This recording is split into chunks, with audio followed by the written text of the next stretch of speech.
Hello students, कैसे हैं आप लोग। उम्मीद करता हूं आप सब अच्छे होंगे। तो अग्रवाल क्लासेस चंद्रपुर के JEE advance revision video series में आपका एक बार फिर से स्वागत है। आप इस चैनल को सब्सक्राइब जरूर करें सो दैट आगे जब भी आप कोई वीडियो अपलोड हो तो आपको उसका नोटिफिकेशन मिल जाए। नोटिफिकेशन का बेल आइकन भी प्रेस करें और अगर ये मेरा वीडियो पसंद है तो उसे लाइक और शेयर भी करें। तो कल हमने जो लास्ट वीडियो हमने जो अपलोड किया था उसमें हमने देखा कि कैसे डिफरेंशिएशन, डिफरेंशिएबिलिटी और डेरिवेटिव का डिफरेंस, फार्मूलाज वगैरह देखा, कुछ क्वेश्चंस बनाए और टाइप ऑफ डिफरेंशिएशन को देखा, हायर ऑर्डर डेरिवेटिव भी हमने कंसीडर किया। आज हमारा कारवां चल पड़ा है और उसका जो अगला स्टॉपेज है वो है एप्लीकेशन ऑफ डेरिवेटिव। तो आज का जो हमारा टॉपिक है वो है एप्लीकेशन ऑफ डेरिवेटिव। ठीक है, तो देखते हैं कि एप्लीकेशन ऑफ डेरिवेटिव में क्या क्या टॉपिक है, कैसे कैसे इसको स्टडी करना है। तो सबसे पहले जो इसमें टॉपिक है वो है रेट ऑफ चेंज। तो ये देखना है कि जो डिफरेंशिएशन हमारा है dy बाई dx, इसमें जो है वो रेट ऑफ चेंज में कैसे एप्लीकेबल होता है। तो तुमको पता है कि dy बाई dx जो होता है वो change in y with respect to change in x होता है कि नहीं। कब? जब ये जो चेंज है x का उसका लिमिटिंग वैल्यू क्या हो जाए, 0, यानी कि instantaneous change in y with respect to x, यही तो dy बाई dx होता है। तो रेट चेंज के लिए भी अगर किसी क्वांटिटी का रेट ऑफ चेंज किसी दूसरे क्वांटिटी के रिस्पेक्ट में निकाला जाए तो वो dy बाई dx होता है, यानी कि rate of change in y with respect to x is also called क्या, dy बाई dx। तो स्लोप भी तो वही होता है, y2 minus y1 upon x2 minus x1, rate of change of y with respect to x। कितने x, जब x1 से x2 गया तो y1 जो है वो y2 गया, तो क्या है उसका चेंज x के रिस्पेक्ट में। ठीक है, तो जैसे एग्जांपल आपने वेलोसिटी देखा होगा। वेलोसिटी क्या होता है, rate of change of displacement with respect to time. तो आपने देखा होगा ds बाई dt, फिजिक्स में आपने पढ़ा होगा। तो हमने वेलोसिटी निकाला, वहां पे डिफरेंशिएशन का यूज किया कि नहीं, डेरिवेटिव का यूज किया कि नहीं, क्योंकि यहां पे हम रेट ऑफ चेंज तो निकाल रहे हैं। सिमिलरली अगर आप एक्सेलरेशन की बात करें तो वो क्या होता था, dv बाई dt होता था, यानी कि rate of change of velocity with respect to time. तो इस तरह से dy by dx, ds by dt, dv by dt, किसी भी क्वांटिटी में जो चेंज है वो किसी दूसरे क्वांटिटी के रिस्पेक्ट में अगर फाइंड करना हो तो वहां किसका इस्तेमाल, किसका यूज कर सकते हैं हम, डेरिवेटिव का। ठीक है, तो डायरेक्ट एग्जांपल से समझते हैं कि रेट ऑफ चेंज के क्वेश्चंस में डेरिवेटिव का यूज कैसे हो सकता है। तो एक क्वेश्चन लेके चलते हैं जरा और बनाते हैं उसको। क्वेश्चन क्या है जरा देखो, find rate of change of total surface area. Find rate of change of total surface area of right circular, sorry इसका स्पेलिंग गलत हो गया, राइट सर्कुलर कोन, और आगे इसमें है with respect to radius, with respect to radius when r equal to 5 centimetre. तो जरा देखते हैं इस क्वेश्चन में रेट ऑफ चेंज कैसे अप्लाई करते हैं। तो बोला है सबसे पहले कि रेट ऑफ चेंज ऑफ क्या, टोटल सरफेस एरिया। तो let total surface area equal to capital A. मैंने टोटल सरफेस एरिया को क्या अज्यूम किया, कैपिटल ए अज्यूम किया। तो निकालना क्या है, रेट ऑफ चेंज, यानी कि टू फाइंड, क्या फाइंड करना है, dA, rate of change of total surface area with respect to क्या, रेडियस, यानी कि dr। ये क्या होगा, तो हम जानते क्या है, जरा देखो, हम क्या जानते हैं कि टोटल सरफेस एरिया जो राइट सर्कुलर कोन का होता है वो क्या होता है, याद है किसी को? अगर आप राइट सर्कुलर कोन बनाओ ऐसे या फिर ऐसे, तो इसका टोटल सरफेस एरिया जो है वो क्या होता है, याद है सबको?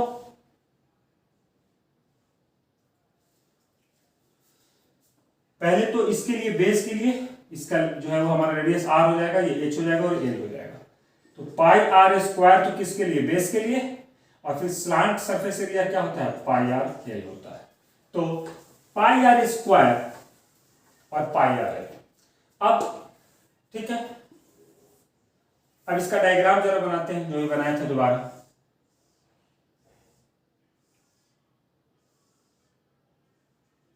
अब यहाँ L क्या होगा, तो इसको हमको निकालना है dA बाई dr, तो ये क्या हो जाएगा d by dr pi r square plus pi r l। अब यहाँ रेडियस के रिस्पेक्ट में करना है तो पाई कांस्टेंट है, तो पाई r स्क्वायर को तो डिफरेंशिएशन हो जाएगा। यहाँ पे L का क्या करोगे, क्योंकि L भी वेरिएबल है, तो L को तुम्हें r के रिस्पेक्ट में क्या करना होगा, रिड्यूस करना होगा। ठीक है, तो अगर मैं इस एंगल को थीटा ले लूं, ठीक है, और ये L है और ये R अगर है, तो यहां से cos थीटा क्या होगा, जरा देखो तो cos थीटा क्या होगा, R बाई L होगा, sorry sine theta. Sine theta क्या होगा, परपेंडिकुलर अपॉन हाइपोटेनस, तो यहां से साइन थीटा क्या हो जाएगा, R बाई L। तो अगर मैं L निकालूं तो इस साइन थीटा नीचे आ जाएगा, इसको मैं ऐसे लिखूंगा तो ज्यादा क्लियर रहेगा, R बाई L। तो हमको तो L का वैल्यू चाहिए, ठीक है, तो L की जगह पे क्या आ जाएगा, R cosec थीटा, तो d by d r into pi r square plus pi r, और L की जगह क्या, R cosec थीटा। ठीक है, क्या हो गया, R cosec थीटा। तो यहां पे हमने क्या किया, L को रिप्लेस किया किससे, तो यहां पे आ गया pi r square plus pi r जो है वो, और R cosec थीटा। तो ये हमारा क्या हो जाएगा, अब इसको मैं इस पेज पे लिख लेता हूं, तो dA by d r equal to pi r square, इन दोनों में से क्या आ जाएगा, कॉमन, और यहां क्या बचा, 1 प्लस cosec थीटा। ठीक है, R इंटू आर स्क्वायर। बच्चे बोलेंगे सर R और L में था तो L भी तो वेरिएबल था, तो आपने L को हटाने के लिए थीटा को इंट्रोड्यूस किया, तो यहां थीटा भी तो वेरिएबल है, नहीं। इस क्वेश्चन में एक बात जो गिवन था, जो मैं लिखना भूल गया, semi vertical angle is constant, यानी कि इस क्वेश्चन में जो है वो सेमी वर्टिकल एंगल क्या है, कांस्टेंट है, यानी कि थीटा जो है वो क्या है, कांस्टेंट है, ऐसा जो है वो क्या है, गिवन है। तो थीटा जो है वो सेमी वर्टिकल एंगल है और वो क्या है, कांस्टेंट है, ये हमको क्वेश्चन में गिवन है। तो अब जब मैं इसको यहां से यहां लेके आऊंगा, तो अब यहां पर 1 प्लस cosec थीटा, ये पूरा कांस्टेंट हो गया, पाई भी कांस्टेंट हो गया, तो यहां से dA बाई डी आर क्या आ गया, 2 पाई r into 1 plus cosec theta. इसका यूनिट लिखना मत भूलो, और एरिया का जो है वो यहां पर एरिया को किसके रेस्पेक्ट में डिफरेंशिएट कर रहे हैं, रेडियस के रेस्पेक्ट में, तो सेंटीमीटर स्क्वायर बाई सेंटीमीटर होगा कि नहीं होगा, सेंटीमीटर स्क्वायर बाई सेंटीमीटर होगा। इसको कैंसिल आउट करके सेंटीमीटर मत लिखना, इसको ऐसे ही छोड़ देना अगर सब्जेक्टिव में कहीं पे यूज करना हो तो, और ऑब्जेक्टिव में तो ऐसे भी तुम्हारे पास ऑप्शन होगा। ठीक है, अब लेकिन बोला क्या था, एट r इक्वल टू क्या, 5 सेंटीमीटर, तो यहां पे मैं क्या करूंगा, r इक्वल टू 5 पुट करूंगा, तो यहां पर क्या आ जाएगा, इंटू 5, तो मैं इसको मिटा करके क्या लिख सकता हूं, 10 पाई। तो ये क्या हो गया, 10 pi into 1 plus cosec theta centimetre square पर सेंटीमीटर। ये चेंज इन सरफेस एरिया होगा रेडियस के रेस्पेक्ट में। ठीक है, तो ये हमारा रेट ऑफ चेंज का क्वेश्चन था, इसको नोट करो। ठीक है, हम एक और क्वेश्चन बनाते हैं फिर आगे बढ़ेंगे।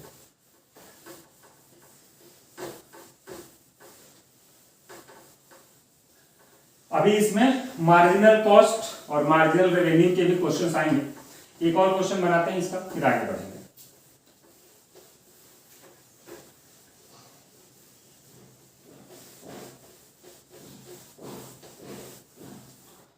एक बड़ा फेमस क्वेश्चन है, ठीक है। एक लैडर है, if a ladder which is 10 meter long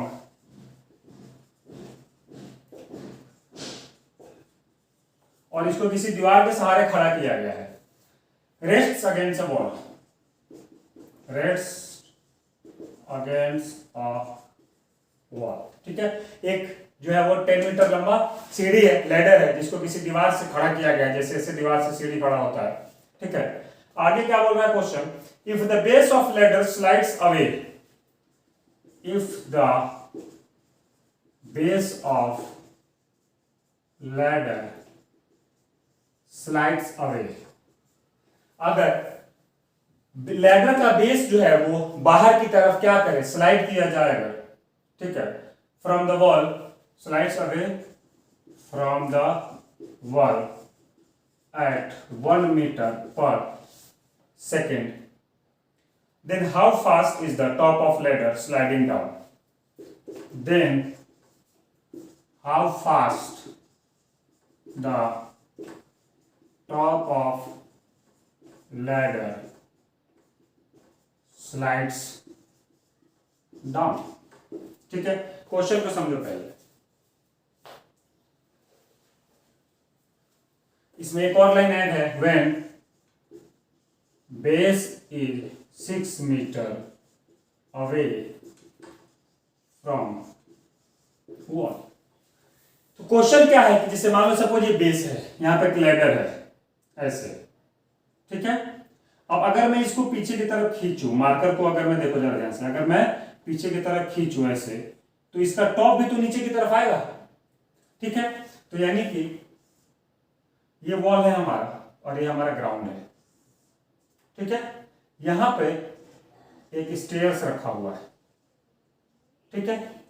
ये लेंथ मान लेता हूं मैं, ये एक्सिस पे है, उसको एक्स ले लेता हूं। अगर इसको मैं इधर की तरफ खींचूं तो ये नीचे की तरफ गिरेगा कि नहीं गिरेगा। तो ये जो हम खींच रहे हैं, तो गिवन क्या है हमको यहां पर, देखो जरा ध्यान से, कि base of ladder slides away, base को इधर खींचा जा रहा है तो टॉप अपने आप नीचे आएगा। मतलब अगर बेस मान लो यहां आ गया तो लैडर का टॉप कहां पहुंच गया होगा, यहां पहुंच गया होगा। तो बोला है ये 1 मीटर पर सेकंड क्या है कि 1 मीटर पर सेकंड के हिसाब से ये इसका इधर आ रहा है। तो ये कौन, इस लेंथ को x मान लेता हूं मैं, बेस को। तो यानी कि dx by dt ये हमको क्या दे दिया है, 1 मीटर पर सेकंड, ठीक है। अच्छा, अगर मैं यहां से लेके यहां तक का इस लेंथ को y मान लूं, तो dy by dt जो होगा वो जो रेट होगा, जिस रेट से ये टॉप इसका नीचे की तरफ आ रहा होगा, तो यही हमको फाइंड आउट करना है। ये हमको क्या करना है, फाइंड आउट करना है। तो एक फिक्स टाइम पे अगर मैं मान लूं कि यहां से लेकर यहां तक x है और यहां से लेकर यहां तक y है, तो लैडर का जो लेंथ है वो 10 मीटर अगर है, तो x square plus y square 100 होगा कि नहीं, पाइथागोरस थ्योरम। अब इसको डिफरेंशिएट कर दो, इसको क्या करो, डिफरेंशिएट कर दो। तो 2x plus dy 2y into dy by d x equal to 0 होगा। और जो है तुमको dy by d x, sorry हमको तो किसके रेस्पेक्ट में निकालना है, टाइम के रेस्पेक्ट में। तो इसको x के रेस्पेक्ट में डिफरेंशिएट मत करो, differentiate with respect to time, क्योंकि हमको टाइम के रेस्पेक्ट में चाहिए। तो ये क्या मिलेगा, 2x into d x by d t, और ये क्या मिलेगा 2y into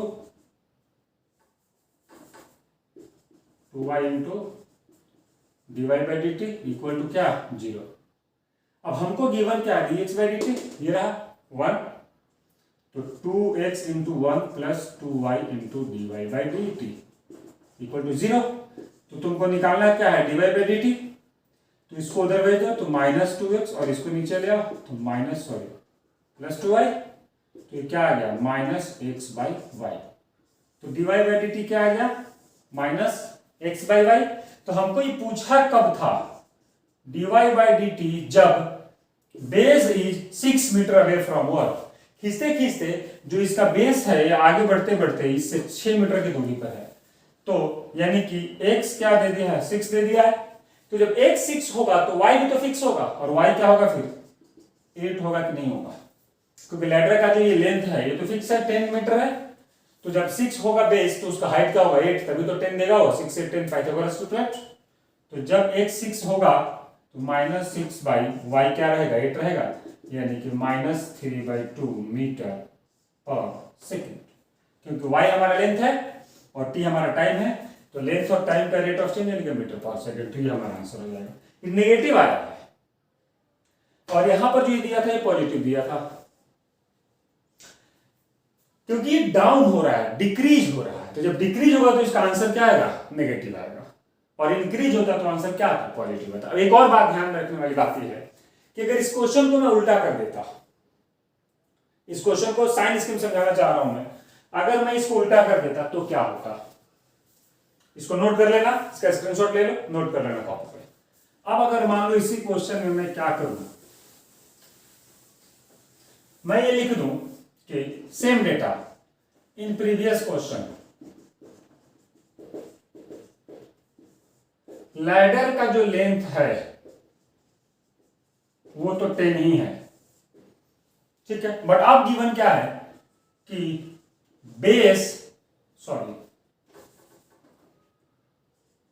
rate of change of top वो जो है वो है 3/2 मीटर पर सेकेंड। तो rate of change of base क्या होगा एट x = 6 मीटर, ठीक है। और यहां पर हिंट में क्या है कि टॉप डिक्रीज, मतलब यहां पर यह है कि जो हमारा बेस है इसको हम क्या कर रहे हैं बाहर की तरफ खींच रहे हैं, यानी कि बेस इंक्रीज कर रहे हैं और टॉप को क्या कर रहे हैं डिक्रीज कर रहे हैं, ये हमको गिवन है, मैंने शॉर्टकट में लिख दिया क्वेश्चन को, ठीक है। तो कॉन्सेप्ट सेम रहेगा, यहां पर क्या है कि बेस को हम खींच रहे हैं, यानी कि कहानी वही है, कहानी वही है कि ये लेटर इसको इधर खींच रहे हैं तो ये नीचे की तरफ जाएगा, तो यानी कि x और y और x square plus y square equal to क्या 10 ही रहेगा। अब यहां पर क्या होगा 2x dx/dt plus 2y dy/dt equal to 0, तो यहां से अगेन वही dy/dt, सॉरी अब यहां पर बात यह है कि हमको गिवन क्या है और फाइंड क्या करना है, इस पे जरा ध्यान देते हैं। तो rate of change of top given है, यानी कि dy/dt गिवन है 3/2, और निकालना क्या है dx/dt क्या होगा। तो पहले क्या था dx/dt गिवन था, dy/dt निकालना था, अभी क्या करना है इसका जस्ट अपोजिट करना है। दिक्कत ये है कि अगर आपने dy/dt 3/2 लिया तो देखो जरा क्या होगा, 2 इंटू एट x = 6 बोला है, तो जब x 6 होगा तो y क्या हो जाएगा 8 हो जाएगा, तो 2 इंटू एक्स क्या 6 इंटू dx/dt तो हमको निकालना है, और प्लस 2 इंटू वाई कितना है 8 है, और dy/dt हमको दिया है कितना 3/2 इक्वल टू क्या 0। तो जरा देखो 2 से 2 कट गया, और ये 12 dx/dt इक्वल टू इधर क्या हो जाएगा -24, और अगर मैं यहां से इसको मिटा दूं तो ये क्या हो जाएगा डिवाइड, तो dx/dt क्या आ गया -2 आ गया। तो dx/dt का वैल्यू क्या आया -2 आ गया, नेगेटिव आया कि नहीं आया, लेकिन यहां तो मैं इधर की तरफ खींच रहा था ना, तो ये तो बढ़ रहा था, तो पॉजिटिव आना चाहिए था ना, आंसर तो नेगेटिव आया। तो गड़बड़ क्या हुआ है कि हमने यहां जो dy/dt लिया है ये माइनस में लेंगे, क्वेश्चन में प्लस में दिया है कि रेट ऑफ चेंज 3/2 ही है, तो रेट तो 3/2 ही रहेगा, बट अगर वो इंक्रीज करेगा तो प्लस में और डिक्रीज करेगा तो माइनस में। तो क्वेश्चन में दिया हुआ है कि टॉप क्या हो रहा है डिक्रीज हो रहा है, तो दिया होगा प्लस में, लेकिन हम कंसीडर किस में करेंगे माइनस में। तो अब यहां पर जो है वो dy/dt का वैल्यू हम क्या ले लेंगे 2 इंटू वाई हमारा क्या है 8, और dy/dt हमारा क्या ले गए -3/2, ठीक है। तो अब क्या हो जाएगा ये जरा देख लो, इक्वल टू क्या 0, तो यहां से dx/dt क्या होगा 2 से 2 कट जाएगा, अब ये -24 हो जाएगा +24, और यहाँ जो 12 वो नीचे आ जाएगा, तो इक्वल टू क्या आ गया 2 आ गया प्लस में, 2 मीटर पर सेकेंड। तो ये दूसरा केस मैंने इसलिए बताया कि रेट ऑफ चेंज हमेशा पॉजिटिव ही रहता है जब वो क्वेश्चन में गिवन होगा। वो उसका साइन स्कीम हमको यूज करना पड़ता है कि अगर इंक्रीज हो रहा है तो प्लस में कंसीडर करेंगे रेट ऑफ चेंज को, और अगर डिक्रीज हो रहा है तो नेगेटिव लेके चलेंगे। ठीक है, तो इसका ध्यान रखना।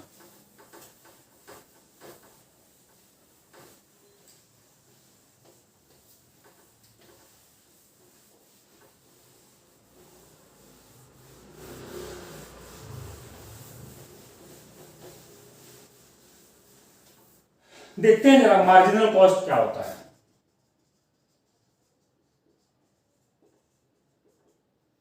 और मार्जिनल रेवेन्यू, ये दो चीजें इस पर हमको ध्यान देना। ठीक है, तो अगर एक्स मैं ले लू नंबर ऑफ ऑब्जेक्ट, ठीक है, और आर एक्स जो है वो मैं ले लू रेवेन्यू, और सी एक्स जो ले लू ये मैं ले लू कॉस्ट। यानी कि किसी भी कंपनी में अगर कोई भी प्रोडक्ट बन रहा है, किसी भी कंपनी में अगर कोई भी प्रोडक्ट बन रहा है तो उसका जो कॉस्ट होगा वो नंबर ऑफ ऑब्जेक्ट के ऊपर नंबर ऑफ प्रोडक्ट लिखो, ज्यादा अच्छा रहेगा। तो कितना प्रोडक्ट बना रहा है, जितना प्रोडक्ट बनाएगा उसी के हिसाब से उसका रेट डिसाइड होगा। सिमिलरली रेवेन्यू कितना कमाएगा, जितना प्रोडक्ट बनाएगा। तो रेवेन्यू और कॉस्ट दोनों फंक्शन ऑफ एक्स दे देगा अगर, और तुमसे फिर पूछेगा कि मार्जिनल कॉस्ट क्या होगा, तो ये होता है सी डैश एक्स, यानी कि d by d x C x. तो जो कॉस्ट जो फंक्शन ऑफ प्रोडक्ट दिया होगा उसको डिफरेंशिएट कर दो, उसको हम क्या कहते हैं, मार्जिनल कॉस्ट। और सिमिलरली अगर कोई पूछे कि मार्जिनल रेवेन्यू क्या होता है तो वो R dash x, that means d by d x R x. ठीक है, तो इस पे एक एग्जांपल देखते हैं।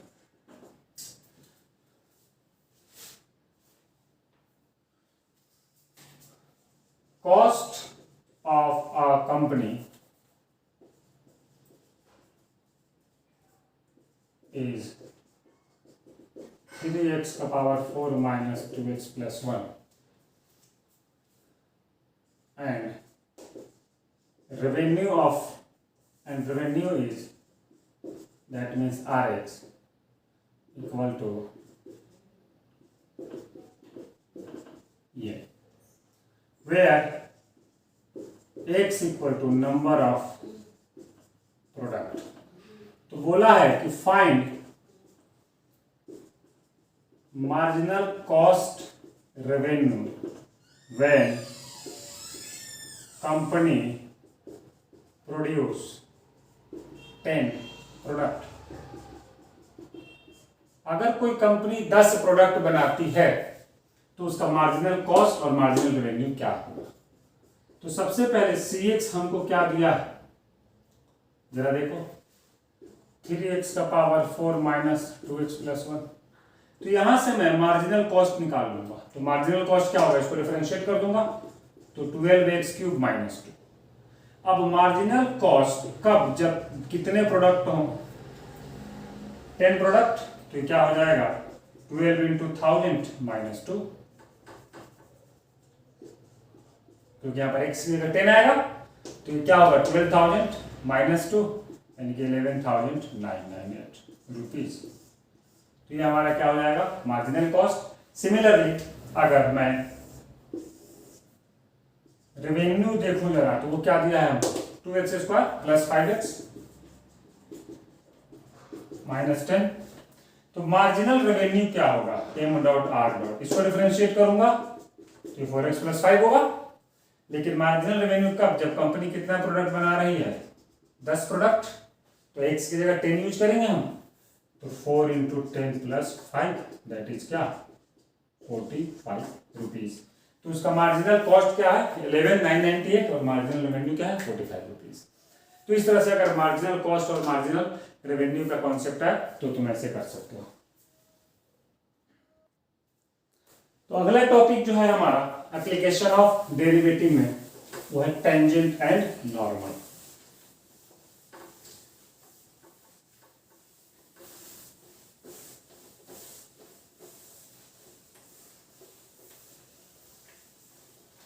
ठीक है, अगला टॉपिक है हमारा tangent and normal.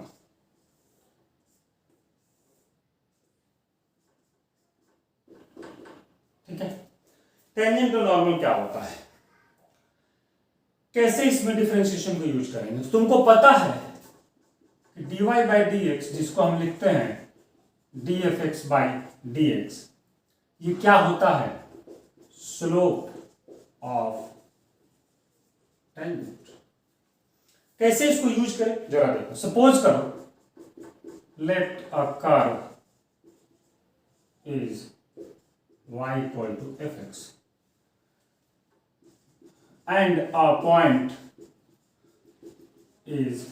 point P x1 y1 on the curve। एक कर्व है हमारे पास y equal to f x और उसके ऊपर एक क्या है, पॉइंट है x1 और y1। तो equation of tangent slash normal at P, ये क्या होगा। तो इसमें क्या होगा, आपको इक्वेशन ऑफ टेंजेंट और नॉर्मल के इक्वेशंस निकालने होंगे और उससे रिलेटेड क्वेश्चन डिजाइन होगा। तो जरा देखो, मान लो ये कर्व है, इस पर एक पॉइंट है क्या P, जिसका कोऑर्डिनेट क्या है x1 और y1। तो इस पे एक टेंजेंट ड्रॉ कर दो।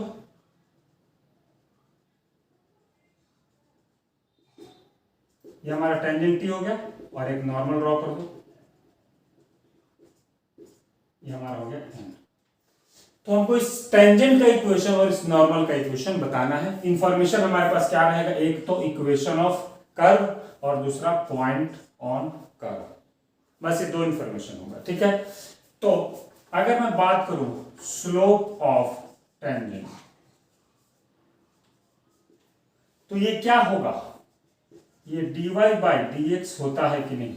अभी तुमने देखा ना स्लोप ऑफ टेंजेंट भी होता है, लेकिन वो जो भी वैल्यू आएगा उसमें तुमको x बराबर x1 पुट करना होगा और y बराबर क्या पुट करना होगा, y1। तो इससे तुमको क्या मिल जाएगा, स्लोप ऑफ टेंजेंट मिल जाएगा। तो इक्वेशन ऑफ टेंजेंट क्या होगा,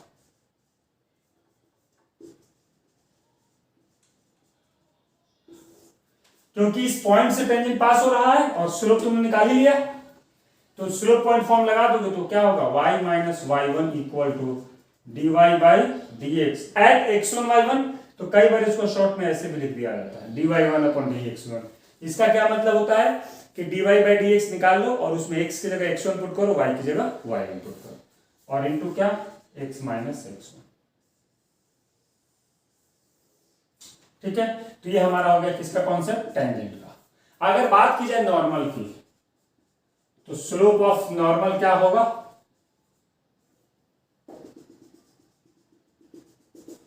तो स्लोप ऑफ नॉर्मल जो होगा वो जस्ट इसका रेसिप्रोकल होता है -1 के साथ, तो यानी कि माइनस dx बाई dy, क्योंकि तुमको पता है m2 into m1 यानी कि m1 into -1 होता है। तो ये रेसिप्रोकल का माइनस आने जाएगा कब, जब x इक्वल टू x1 हो और y इक्वल टू क्या हो, y1। तो यहां पे अगर इक्वेशन ऑफ नॉर्मल पूछा जाए तो यहां पर इक्वेशन ऑफ नॉर्मल क्या होगा, y minus y1 equal to x minus x1। Slope जो था, क्योंकि ये नॉर्मल भी तो इसी पॉइंट से पास हो रहा है ना, x1 y1 से ही, तो यहाँ पे आप जो टेंजेंट है, जो सॉरी टेंजेंट का जो स्लोप था वो ये था, नॉर्मल का स्लोप क्या हो जाएगा minus dx by dy। Point x1 y1 है तो शॉर्टकट क्या यहाँ पर ये लिख दो ऐसे।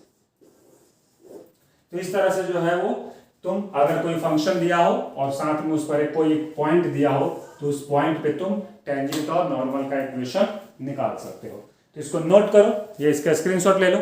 मैं एक एग्जांपल कराता हूं फिर आगे बढ़ते हैं।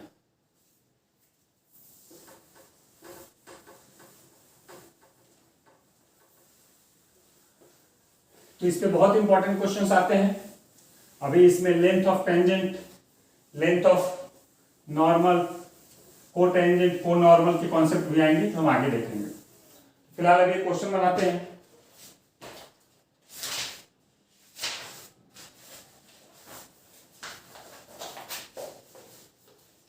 क्वेश्चन एक है find the point on the ellipse 4x square plus 9y square equal to 1 at which tangent is parallel to the line 8x equal to 9y। Question number 1 ये है। क्वेश्चन नंबर 2 जरा देखो। Find equation of all lines having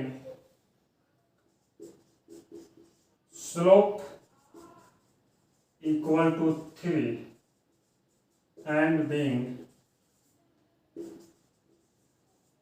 tangent to the curve x square plus y square equal to 4। तो दो question है, दोनों JEE में आए हुए क्वेश्चन है, तो जरा इनको बनाते हैं। सबसे पहला क्वेश्चन क्या कह रहा है कि find the point of the ellipse, ये एक एलिप्स दिया है, at which tangent is parallel to the line this. पहले एलिप्स का इक्वेशन बना लेते हैं। 1 है, इसको 36 से डिवाइड करो, क्यों? क्योंकि 4 और 9 का एलसीएम 36 होता है। तो क्या बन जाएगा? x square by 9 plus y square by 4 equal to 1। तो यानी कि ये एक एलिप्स हो जाएगा। इसके किसी एक पॉइंट पे, चलो मैं पॉइंट को इधर ले लेता हूं, इस पे टेंजेंट ड्रॉ करो, ठीक है। तो अगर ये टेंजेंट t है तो मैं तुमसे पूछूं कि स्लोप ऑफ t क्या होगा। अब यहां पर कौन सा पॉइंट है? पॉइंट तो आपको गिवन नहीं है किस पॉइंट पे, तो जनरल पॉइंट ही ले लो, x, y ही ले लो बस, ठीक है। तो क्या हो जाएगा? ये slope of t dy by d x, ये हो जाएगा हमारा क्या? स्लोप। अगर मैं इसका स्लोप m ले लूं, ये टेंजेंट t है, इसका स्लोप m है, तो dy बाई डी एक्स किसके इक्वल हो जाएगा? m के इक्वल। तो जरा यहां से dy बाई डी एक्स निकालो, तो इसमें से निकालोगे तो ज्यादा अच्छा रहेगा। इसको डिफरेंशिएट करो, 8x plus 18y dy by d x equal to 0, ठीक है। तो यहां से dy बाई डी एक्स का वैल्यू क्या आ जाएगा? Minus 8x upon 18y, that is क्या? ये इसमें 2 कॉमन है, तो माइनस 4x अपॉन 9y। ये जनरल स्लोप आ गया। अगर पॉइंट गिवन होता, ठीक है, तो हम x और y का पॉइंट पुट कर देते, हमारा काम हो जाता, ठीक है। लेकिन पॉइंट तो गिवन है नहीं, तो इसको ऐसे छोड़ देते हैं। अब हमको क्या बोला है कि ये जो टेंजेंट है ये पैरेलल किसके है? इस लाइन के, यानी कि इसके पैरेलल एक लाइन दे दिया है, और ये लाइन क्या है? दोनों क्या है? आपस में पैरेलल है। और ये लाइन का इक्वेशन क्या है? 8x equal to 9y। तो इसका जो स्लोप होगा, इसको अगर मैं l मान लूं, तो यहां देखो अब आगे, slope of l equal to slope of t होगा कि नहीं होगा? या उल्टा लिखिए, slope of t equal to slope of y।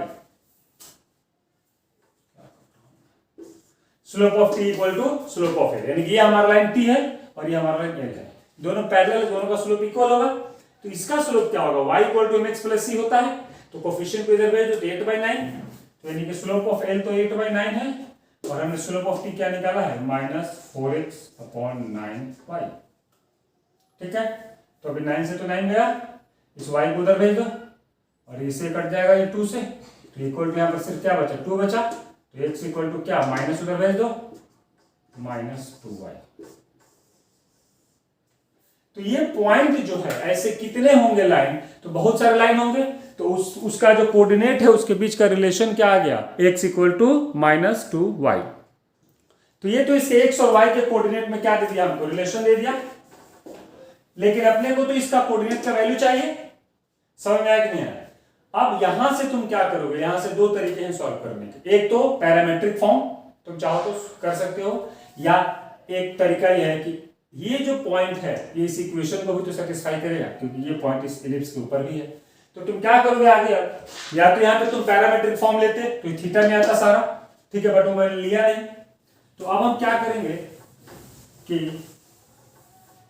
ये जो x minus x equal to -2y है, ये किसको सेटिस्फाई करेगा, एलिप्स को, क्योंकि ये पॉइंट जो है वो इस टेंजेंट के साथ साथ इस एलिप्स पे भी है। तो पुट कर दो इसमें, तो x की जगह क्या आ जाएगा, -2y, तो -2y का whole square upon 9 plus y square by 4 equal to 1। यहाँ से y स्क्वायर क्या ले लो, कॉमन, तो क्या बन जाएगा 4/9 प्लस 1/4 इक्वल टू क्या 1। अब इसको सॉल्व कर लो, तो ये 36 16 प्लस ये 16 हो जाएगा और 9 हो जाएगा अपॉन 36, तो यानी कि y स्क्वायर इक्वल टू ये जो है ये इसका वैल्यू है, तो उधर जाकर रेसिप्रोकल हो जाएगा, तो 36/25, तो y हमारा क्या आ गया 36/25, तो y इक्वल टू क्या आ जाएगा ±6/5। अब y स्क्वायर जो 36/25 आया, इसको इसमें पुट कर दो, या यहां से इसको इसमें पुट कर दो, और यहां से तुमको x भी मिल जाएगा, ये तुम खुद से कर लो। तो इस तरह से हमने क्या किया, सबसे पहले तो इसका dy/dx स्लोप निकाल लिया, और वो स्लोप किसके इक्वल कर दिया, इसके इक्वल, और यहां से x और y में एक रिलेशन मिल गया, और ये रिलेशन जो है वो इस एलिप्स को भी सेटिस्फाई करेगा। वहां से हमको y मिल गया, y मिलते ही या तो इसको दोनों में से किसी एक रिलेशन को यूज करो, और वहां से x भी मिल जाएगा, तो तुम उस पॉइंट को निकाल सकते हो। सेकेंड क्वेश्चन क्या है जरा देखो, बोला equation of all lines having slope equal to 3 and being tangent to the curve this x square plus y square equal to 4। एक सर्कल का इक्वेशन है, इस पर एक टेंजेंट दिया है आपको, और इस टेंजेंट का स्लोप क्या दे दिया है 3 दे दिया है, और इक्वेशन क्या है x square plus y square equal to क्या 4, ठीक है। तो अगर मैं बोलूं कि इसका जो टेंजेंट का स्लोप होगा वो dy/dx होगा कि नहीं होगा, और वो तुमको क्या दे दिया है 3 दे दिया है, क्या दे दिया है 3 दे दिया है। तो सबसे पहले हम इस पॉइंट को निकालेंगे, तभी तो ये पॉइंट। अब इसको इस क्वेश्चन को मैं पैरामीट्रिक फॉर्म में बता देता हूं। तो अगर पैरामीट्रिक फॉर्म में इस पॉइंट का कोऑर्डिनेट मैं लूं, तो सर्कल में हम क्या लेते हैं r cos थीटा, यानी कि r की जगह 2, ये 2 का स्क्वायर है, तो रेडियस क्या है 2 है, तो r cos theta r sin theta. तो जिस पॉइंट पर टेंजेंट है वो उसका कोऑर्डिनेट ये हो गया। तो हम जरा स्लोप निकालते हैं, इसको डिफरेंशिएट कर दो, तो 2x plus 2y dy/dx equal to 0। तो यहां से dy/dx क्या आ जाएगा, ये उधर जाएगा, तो -2x अपॉन 2y यानी कि -x/y, और x और y का वैल्यू पुट कर दो, तो -2 cos theta upon 2 sin theta. तो यहां से dy/dx क्या आ गया -cot थीटा, यस और नो। और गिवन क्या है कि वो जो टेंजेंट है उसका स्लोप 3 है, तो हमारे तो ये जो dy/dx है वो दिया है 3, और हमने क्या निकाला -cot थीटा, तो यानी कि -cot थीटा इक्वल टू क्या 3। तो ठीक है, तो यानी कि cot थीटा इक्वल टू क्या आ गया -3। समझ आया कि नहीं आया। और ये जो पॉइंट है, ये अगर cot थीटा -3 है, तो यहां से मैं cos थीटा क्या लिख सकता हूं, cos by sine -3 sin theta, ठीक है। अब अगर मैं इस पॉइंट को P मान लेता, तो कोऑर्डिनेट ऑफ P क्या है 2 cos थीटा 3 sin थीटा। अब cos थीटा का वैल्यू क्या आ गया -3 sin थीटा, तो ये कोऑर्डिनेट जो है वो क्या बन जाएगा, cos की जगह मैं ये यूज करूंगा, तो ये हो जाएगा -6 sin थीटा 3 sin थीटा। तो ये जो है ये किसका कोऑर्डिनेट आ गया, P का कोऑर्डिनेट आ गया, और ये जो कोऑर्डिनेट है वो इस सर्कल को सेटिस्फाई करेगा कि नहीं करेगा। तो अब अगर मैं देखूं जरा, तो x square plus y square जो 4 है, इसको P का कोऑर्डिनेट भी तो सेटिस्फाई करेगा, और P का कोऑर्डिनेट क्या आया है -6 थीटा, 3 साइन थीटा। तो -6 साइन थीटा का whole square plus 3 sine theta का होल स्क्वायर इक्वल टू क्या 4। अब यहां से साइन स्क्वायर थीटा क्या ले लो, कॉमन ले लो, यहाँ क्या बचा 36 प्लस 9 इक्वल टू क्या 4। तो साइन थीटा इक्वल टू क्या 4/45 का रूट प्लस माइनस। ठीक है, तो अब जब तुमको साइन थीटा का वैल्यू मिल गया तो तुम यहां से कॉस थीटा निकाल सकते हो कि नहीं। कॉस थीटा क्या होगा जरा देखो, ये रहा -3 साइन थीटा। ठीक है, तो माइनस, यहां पर जो प्लस माइनस था वो माइनस प्लस हो जाएगा।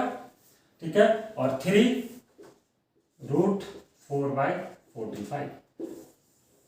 तो साइन थीटा और कॉस थीटा का वैल्यू निकाल लिया, तुम यहां पर पुट कर दो तो इसके दो पेयर आएंगे, इसके प्लस के साथ इसका माइनस और इसके माइनस के साथ इसका प्लस।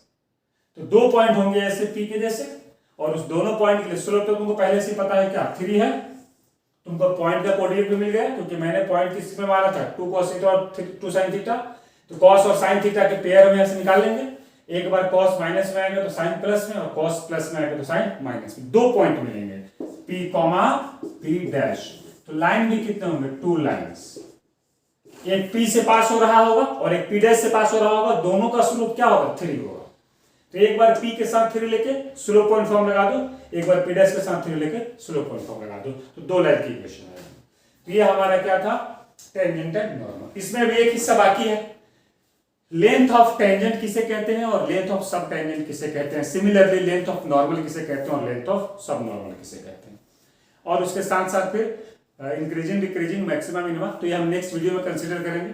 आई होप आपको वीडियो पसंद आया। अगर पसंद आया हो तो इसे लाइक और शेयर जरूर करो, और अग्रवाल क्लासेस चंद्रपुर के इस यूट्यूब चैनल को सब्सक्राइब करो, बेल आइकन प्रेस करो, सो दैट आगे से जब भी कोई वीडियो अपलोड हो तो आपको मिले। क्यों? क्योंकि आपके फ्यूचर का सवाल है।